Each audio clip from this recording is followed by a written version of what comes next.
Nora did not plan to come back. She told herself that on the bus ride, on the long road that curved through fields and low hills. She told herself again when the driver announced the village name, and she felt her stomach tighten like a knot. She had grown up here, but she had not returned in 7 years. Not for weddings. Not for holidays. Not even when her grandmother's letters came less often, shorter each time, like a candle losing oil. Now her grandmother was gone, and the last letter was not a letter at all. It was a simple message from a local lawyer. You have inherited the treehouse. That was all it said. Not the small family home. Not the land near the creek. Not the old furniture. The treehouse. It sounded like a mistake. It sounded like a joke her grandmother would have made, because Grandma Myra loved strange jokes. But the lawyer had sounded serious on the phone. It's written clearly, he said. The treehouse is yours. She wanted you to have it. Nora had laughed then, a short laugh that hurt her chest. A treehouse can't change anything. The lawyer paused. I think she believed it could. When the bus stopped, Nora stepped down with one bag and a heavy feeling she could not name. The air smelled like wet soil and cut grass, and for a second her memories hit her like wind. She saw herself as a child running barefoot. She saw Myra's hands, wrinkled but steady, tying a ribbon in Nora's hair. She saw the treehouse in her mind, perched high in the oldest oak near the edge of the woods, like a secret waiting above the world. But Nora pushed the memories down. She walked the familiar road toward Myra's house, past the small market and the old well. People looked at her, trying to recognize her. A few nodded. A few whispered. Nora kept walking. The lawyer's office was small and smelled like paper and coffee. Mr. Khalid stood when she entered, polite and careful, like he expected her to break. I'm sorry for your loss, he said. Nora nodded once. She did not trust her voice yet. He slid a folder across the desk. This is simple. She left you the treehouse and everything inside it. Everything inside it, Nora repeated, as if the words were strange. Mr. Khalid watched her closely. She also left a key. He opened the folder and placed a small brass key on the paper. Nora stared at it. It was old, worn smooth, like it had been used for years. A thin green string was tied through the top, and on the string was a tiny wooden tag with one word carved into it. Up. Nora swallowed. Is this for a lock? She asked. Mr. Khalid nodded.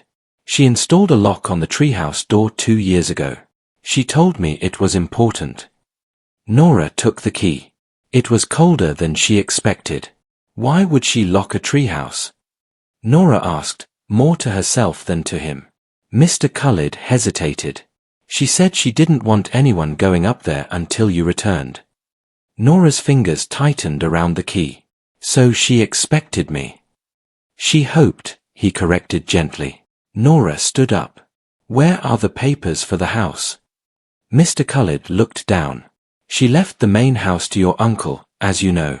But she asked that you be allowed access to the yard and the woods whenever you wanted. He signed the agreement. Nora's mouth turned dry. Her uncle. She had not spoken to him in years either. He was Myra's son, but not like Myra. He was the kind of man who counted favors and kept old grudges warm. Thank you, Nora said, voice flat. Mr. Khalid nodded. If you need anything, call me. Nora walked out before her emotions could catch her. The path to Myra's property felt shorter than she remembered, but maybe that was because time did strange things to distance. The old gate still leaned to the side. The fence still had broken slats near the bottom. The yard still held Myra's garden, though the flowers looked wild now, growing without anyone guiding them. And there, beyond the garden, stood the oak tree. The treehouse sat in its branches like a quiet shadow. Nora stopped at the edge of the yard and stared up. It was bigger than she remembered. Not just a small wooden box in a tree. It had a little porch, a roof that curved slightly, and a window facing the woods. The wood looked newer in places, repaired. The ladder was stronger too, not the shaky one Nora had climbed as a child. Myra had kept building it, even in old age. Nora walked toward the tree. Her shoes sank slightly into soft grass. The wind moved through the leaves above, making a sound like whispering. As she reached the base of the trunk, a voice startled her. "You actually came back." Nora turned. Her uncle stood near the garden, arms crossed, face tight. His hair had more grey now, but his eyes were the same, sharp, suspicious, always looking for a reason to be disappointed. "Uncle Samir," Nora said quietly. He nodded once, not warm. "I thought you'd just sign things from the city and move on." Nora held up the key. "I'm here for what she left me." Samir's gaze dropped to the key, and something flickered in his face. Not anger. Something else. A quick shadow, like fear, quickly buried. He cleared his throat. "That treehouse has no value. Just old wood. Childhood junk."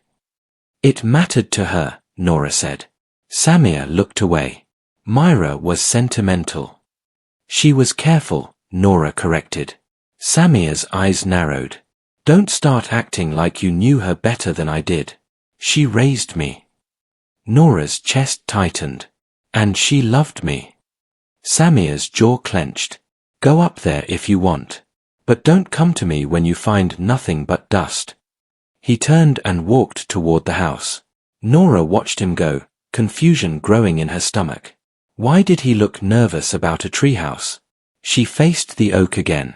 The ladder was attached firmly now, metal brackets holding it steady. Nora placed one foot on the first rung. It creaked, but not dangerously. She climbed slowly, her heart beating harder with each step. Halfway up, she paused and looked down. The yard looked smaller. The world looked quieter. The air smelled sharper, like leaves and old bark. She kept climbing. At the top, she reached the small porch. The wooden boards were smooth, recently sanded. Myra had worked on this not long ago. There was a door. A real door. And on it, a small metal lock. Nora's fingers trembled as she pulled the key from her pocket. She slid it into the lock. It turned easily, like it had been waiting for her. Click. Nora hesitated, hand on the doorknob. In her mind, she saw herself at 17, leaving the village after an argument she never solved. She remembered Myra standing at the gate, not stopping her, only watching with eyes full of sadness. Nora had expected Myra to beg her to stay. Myra hadn't begged. She had only said, "When you're ready, look up." Nora hadn't understood then. Now the words returned like a soft push. Nora opened the door. The smell inside was not dust. It was cedar wood and something sweet, like dried flowers. The treehouse was not empty. It was not messy. It was arranged like a room someone lived in.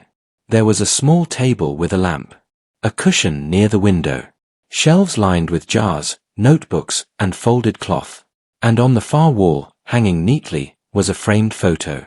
Nora stepped closer. It was a picture of Nora as a child, sitting on Myra's lap, both of them laughing. Nora remembered that day. She had scraped her knee, and Myra had kissed it and promised it would heal. Nora's throat tightened. Beneath the photo was a wooden box. Not just any box. A carved box with a pattern of leaves and stars.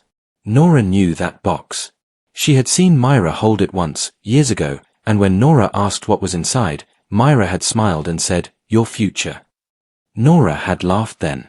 Now she did not laugh. She moved to the box slowly, like it might disappear if she moved too fast. On top of it was a sealed envelope.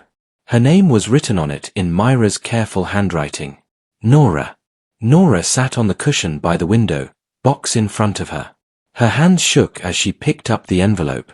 For a moment she simply held it, feeling the paper, seeing Myra's letters in her mind.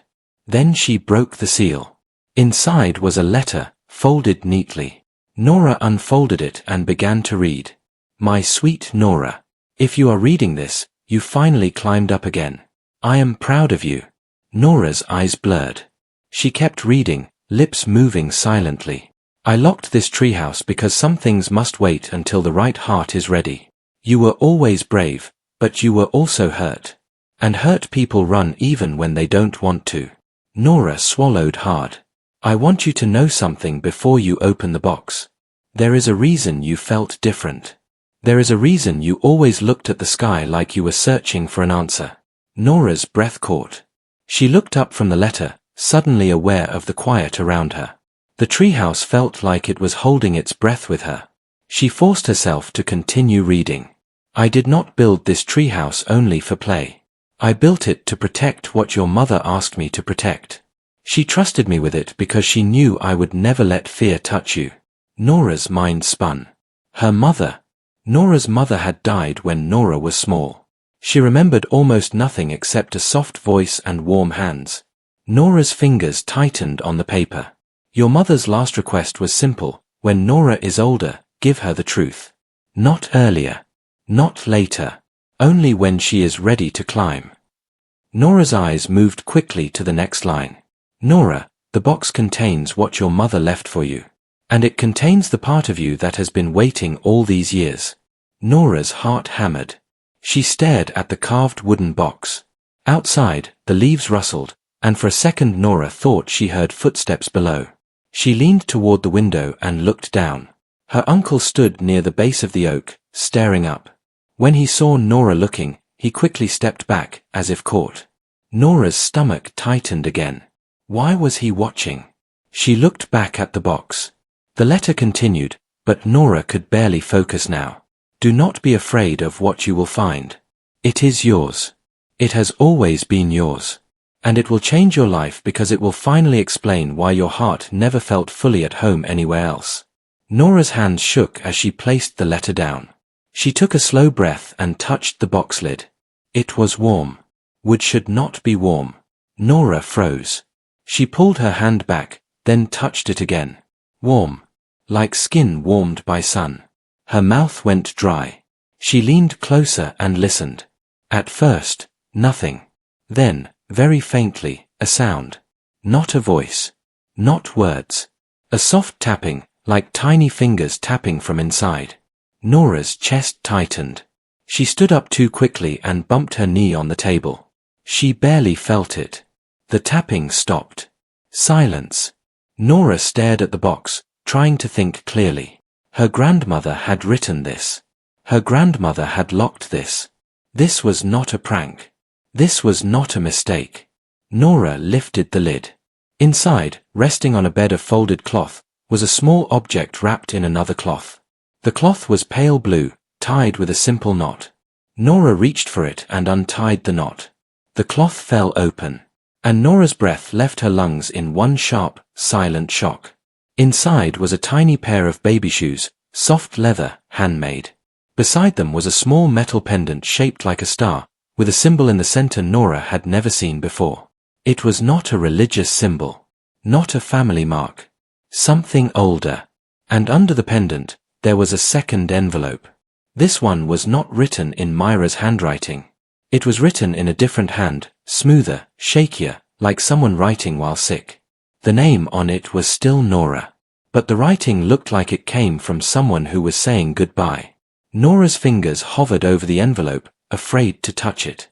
Then the tapping started again. Not from the box. From the wall behind her. Nora spun around. The framed photo was shaking slightly. No wind was inside. The treehouse was closed. The photo frame rattled again, as if something behind the wall wanted out. Nora stepped back, heart racing. A thin line appeared on the wood paneling beside the photo, like a seam that hadn't been visible before. It ran straight down, clean, too perfect to be a crack. A hidden door. Nora's eyes widened. Her grandmother had built a secret compartment inside the treehouse. The seam widened slowly, like the wall was opening its eye. Nora backed up until her shoulders hit the door behind her. She could barely breathe. From the opening seam, a faint light leaked out, soft, blue, not like electricity, not like sunlight. Nora's hand flew to her mouth. The air inside the treehouse felt charged now, like a storm was about to break. Then, from behind the wall, a voice whispered. Not loud. Not threatening. But clear. Nora. Her name. Spoken like someone who had waited a very long time to say it. Nora's knees nearly gave out. Her eyes filled with tears. She did not know if she wanted to run, or open the secret door wider, or scream for her uncle. She only knew one thing. Whatever Grandma Myra had hidden up here was not just memories. It was alive. Nora did not move. The whisper of her name still hung in the air, soft but heavy, like it had weight. Her back pressed against the door, her breath shallow, heart pounding so hard she thought it might shake the treehouse apart. Nora, the voice said again. It was not angry. It was not rushed. It sounded gentle, tired, and somehow familiar in a way that made her chest ache. Who are you? Nora finally managed to ask. The seam in the wall widened another inch. The blue light spilled out more clearly now, painting the wooden floor in soft color. The framed photo slid aside on its own, hanging crooked. I am what your grandmother kept safe, the voice replied. And what your mother asked her to protect. Nora's mind spun. My mother, she whispered.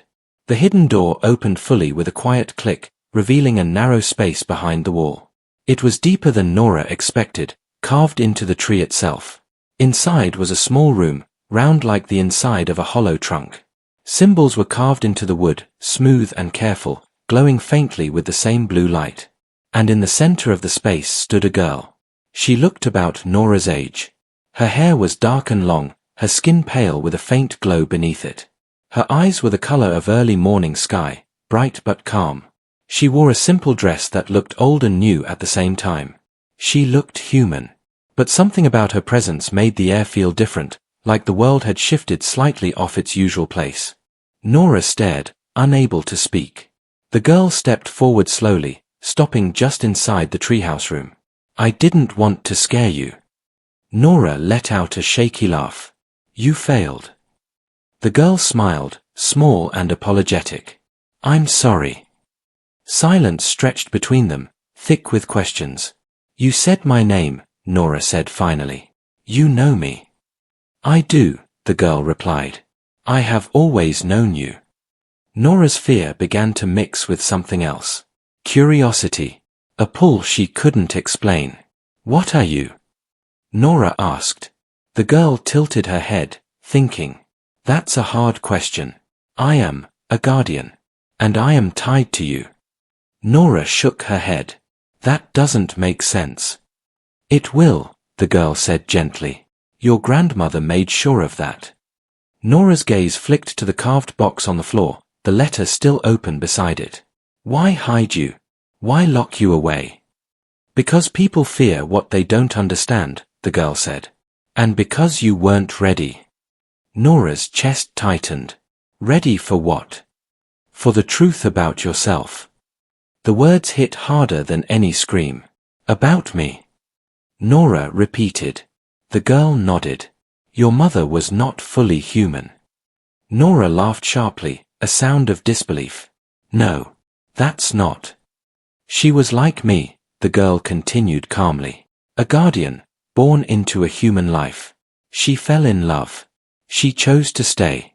And when she knew she couldn't protect you alone, she asked your grandmother to help. Nora's legs felt weak. She lowered herself onto the cushion by the window. You're lying, Nora said, but her voice lacked strength. The girl stepped closer, stopping an arm's length away. You've always felt it, haven't you? The way lights flicker when you're emotional. The way animals calm when you're near. The way you never fully belonged anywhere. Nora's breath caught. Memories rushed in. Streetlights buzzing when she cried. Birds landing near her without fear. Strangers opening up to her for no clear reason. She had always brushed it off as coincidence. Who are you? Nora whispered. The girl placed a hand over her chest. My name is Aya. Nora looked up at her. Why are you here now? Aya's expression softened. Because the lock is breaking. Nora stiffened. What lock? The one your grandmother built, Aya said. The treehouse was more than a place. It was a seal that kept others from sensing me. But when your grandmother passed, the protection weakened.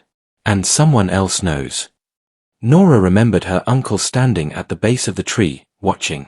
Samir, she said slowly. Aya nodded. He has felt the pull, even if he doesn't understand it. And he is not the only one. Nora stood abruptly. Then we need to leave. Right now. Aya shook her head. You can't run from this. The truth will follow. Nora paced the small space, hands shaking. This is insane. I came back for a treehouse, not this. Aya smiled gently. That's how it always begins. From below, a sound drifted up through the leaves. Footsteps. Heavy. Purposeful. Nora froze. Aya's eyes sharpened. He's coming. The ladder creaked. Nora rushed to the window and looked down. Her uncle was climbing, his face tight with determination. In his hand, he held something metal that caught the light. A crowbar. Why would he? Nora began. He wants what he thinks is hidden, Aya said. Power. Answers. Control. The ladder shook as Samir climbed faster. Nora turned to Aya. What do we do? Aya looked around the treehouse, at the symbols, the seal, the place that had protected her for years. You decide. Me. Aya nodded. The treehouse responds to your choice now. A loud bang hit the door. Nora. Samir shouted. Open up. I know something's up there. Nora's heart raced. If I don't open it, he'll break it. Aya stepped closer. And if you do, the truth comes out. Another bang. The door rattled. Nora, don't make me do this, Samir yelled. Nora swallowed hard. She thought of her grandmother's words. When you're ready, look up. She looked at Aya. I don't know if I'm ready, Nora said. Aya met her gaze. Neither was your mother. She chose anyway. The door splintered slightly. Nora closed her eyes. Then she nodded. Okay, she said. I choose. The treehouse responded instantly. The blue symbols flared bright, lighting the space like dawn. The walls vibrated gently, not violently. Outside, the oak tree groaned, branches shifting, leaves rustling like voices waking. Samir shouted in surprise as the ladder shook beneath him. What are you doing? Nora opened the door. Samir froze when he saw the light, the symbols, and Aya standing behind Nora. His mouth fell open. What is that? Nora stepped forward, her fear steadying into something stronger. The truth, she said. Samir's grip on the crowbar loosened. Your grandmother was hiding something. I knew it. She chose you over me. She chose what was right, Nora said. Aya stepped beside Nora, her presence calm but undeniable. You were never meant to find me this way. Samir backed up, nearly missing a rung on the ladder. This isn't natural. No, Aya said softly. But it is necessary. The light pulsed once more. Down below, neighbors had begun to gather, drawn by the glow and the noise. Faces tilted upward. Whispers spread. Nora looked out at them, then back at Aya. This is bigger than us, isn't it? Aya nodded. It always was. Nora took a deep breath. For the first time in her life, she did not feel lost. She felt chosen. And whatever waited next, she knew there was no climbing back down to who she used to be. The blue light did not fade. It spread gently through the branches of the oak, slipping between leaves like moonlight made alive. People in the yard stepped back, shielding their eyes, fear and wonder mixing in their faces. Nora stood at the doorway of the treehouse, her heart still racing, but her mind clearer than it had ever been. Samir clung to the ladder, frozen halfway down. His face was pale, his mouth slightly open. What did you bring back here? He whispered. Nora looked down at him. I didn't bring anything. It was already part of me. Aya stepped forward beside Nora. The glow around her softened, becoming warm instead of sharp. You were never meant to control this, Aya said to Samir. And you were never meant to fear it either. Samir shook his head slowly. Your grandmother lied to me my whole life. No, Nora said calmly. She protected what you would have destroyed. That word hit him harder than anger. Destroyed. Samir climbed down the rest of the ladder and stepped back onto the ground. People made space for him without realizing it. He looked small now, not powerful. Just a man who had lost something he never truly owned. I wanted answers, he said weakly. So did I, Nora replied. The difference is I listened. Aya turned toward the gathering villagers. Her voice carried easily, but it was gentle. I was hidden because the world does not treat guardians kindly. They are used when useful and feared when not. A murmur passed through the crowd. The baker stepped forward slowly. Guardian of what? Aya smiled faintly. Of balance. Of quiet things. Of places where pain has gathered too long. The oak tree shuddered softly, not violently, like a deep breath. Leaves rustled. Birds lifted into the air, circling once before settling again. Nora felt it then. A warmth in her chest. Not power. Not force. Connection. Memories flooded her mind that were not fully hers. Her mother standing beneath the same oak, hands glowing faintly. Myra carving symbols late at night, whispering promises to the tree. A younger Aya, learning patience instead of fear. Tears slipped down Nora's cheeks. This is why I always felt pulled here, she whispered. Aya nodded. You were born between worlds. Not to rule. Not to hide. But to choose. Samir looked up at Nora, something breaking in his eyes. What does that mean? Nora took a step forward, down onto the porch. The treehouse creaked but held steady. It means I decide what happens next, she said. She looked at the villagers. At the faces that once watched her leave, and now watched her become something new. I won't hurt anyone, Nora said clearly. And I won't leave either. A woman in the crowd spoke softly. Then what will you do? Nora smiled through her tears. I'll keep this place safe. Just like my grandmother did. Just like my mother wanted. The light around Aya began to dim, slowly returning to the symbols in the walls. My work here is done, Aya said quietly. Nora turned to her, panic flickering. You're leaving. Aya nodded. The lock has passed to you. I was only a bridge. Nora stepped closer. Will I see you again? Aya's smile was warm. You will feel me whenever you choose kindness over fear. The glow faded completely. Aya vanished, not with sound or force, but like morning fog lifting from grass. The treehouse settled. The oak stood still. The village was silent. Then Lila, standing near her mother, waved.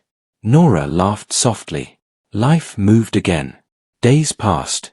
The treehouse became a place of quiet, not mystery. Nora opened it during the day. Children climbed the ladder with laughter instead of fear. Elders sat beneath the oak and rested. The symbols faded into the wood, no longer glowing, but still present. Samir kept his distance at first. Then one evening, he brought tools. He repaired the fence without speaking. Nora thanked him anyway. He nodded once. The house felt lighter. Nora stayed in the village. She planted new flowers beside Myra's old ones. She slept with her window open.